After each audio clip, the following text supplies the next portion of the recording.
Hello, and welcome to As Built, the podcast about architecture firms and buildings and how both get built.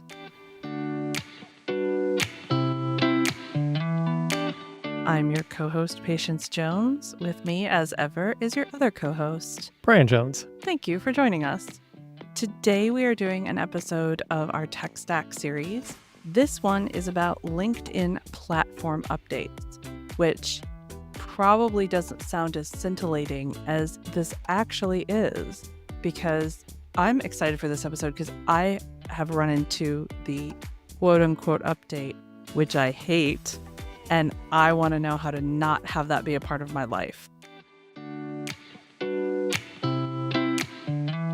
So the problem is, if you use LinkedIn, and you should, if you have pasted a URL from another site into your post, like, hey, I want to share this, here's the URL, you may have noticed that the post no longer displays a large image with the URL. After you hit publish, it displays a tiny little image next to the title of whatever it is that you've posted. So, Brian, please explain why this happened and is there a way to get around it? And if so, what? Well, it's part of LinkedIn's ongoing effort to prioritize content created and shared directly on its platform over things coming from outside the platform. So anytime you bring a URL into the LinkedIn ecosystem, you are asking somebody to leave LinkedIn, which is the last thing on earth LinkedIn wants to have happen. So because they're an interest-driven site, just like any social network, they are deprioritizing URLs visually in the way that they get displayed online. So that's why this is happening. But there is a workaround, which is that if you are sharing a URL, you can upload an image first of whatever you want and then share the URL and create a piece of content. It no longer creates a clickable element as the image, which is the way it used to work. However, if people read the content in your post, which often people do, then they can click through to the post. But it's about creating kind of a more compelling image that might get somebody to read your post and then click through on the link that you provide in the post. So you still provide the link in the post. It's about the order of operations. Okay, so the image has to be uploaded first. Correct. Then the link comes in. If you do it in reverse order and you put the link in first, it doesn't matter what image you put in, LinkedIn will still give you the postage stamp size. Correct. And the goal is that you are fulfilling what LinkedIn wants, which is to create original post content that people have to consume online. And they're not just clicking on your URL share and then leaving LinkedIn. So this is why they're going to give that more priority. It's considered original content at that point once you've uploaded the art. Okay. So does it matter where in your post you put the URL? No. And, what I would recommend is taking the time to give some context to your URL share. I think one of the biggest mistakes that can happen right now, and probably LinkedIn will figure this out, is just sharing an image and then posting the URL at the top of your comment. They're going to figure that out very quickly if they haven't already. And so write a piece of context around it. And more importantly, it's really helping you professionally to do that anyway. So it's a win-win on that front.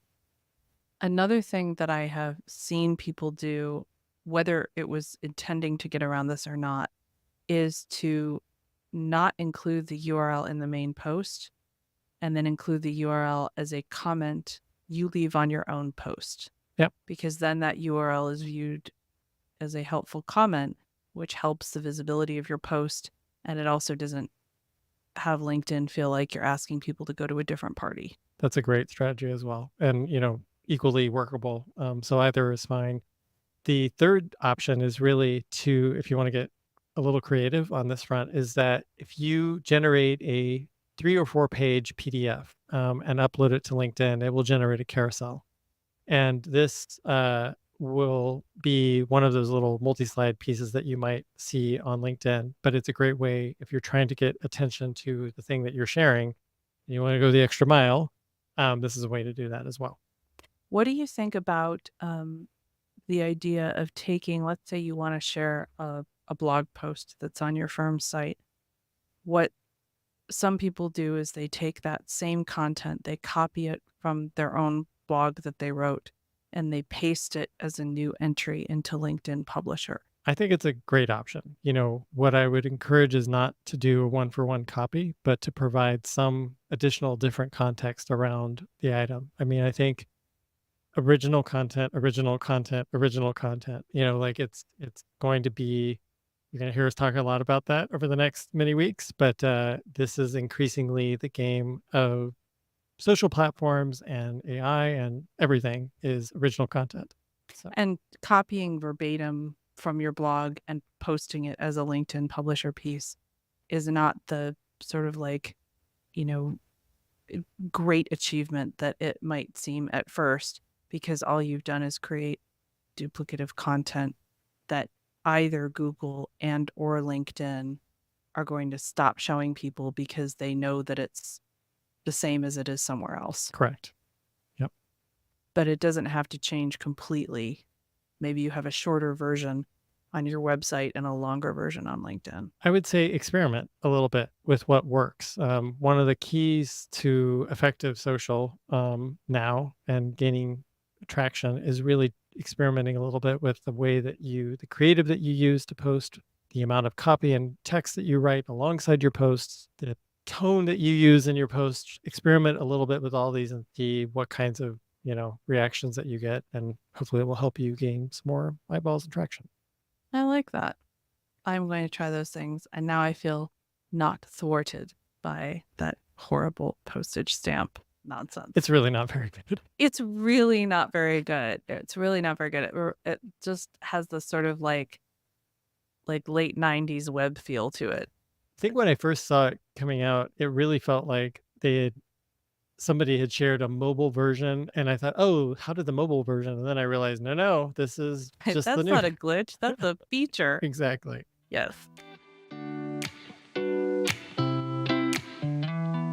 Well, we hope that helps you with your LinkedIn, which of course everybody's doing all the time, as you should be. We are looking forward to how this all turns out. Let us know if this worked for you, if it didn't, if your thoughts on LinkedIn. Thank you for joining us, and we will see you next time.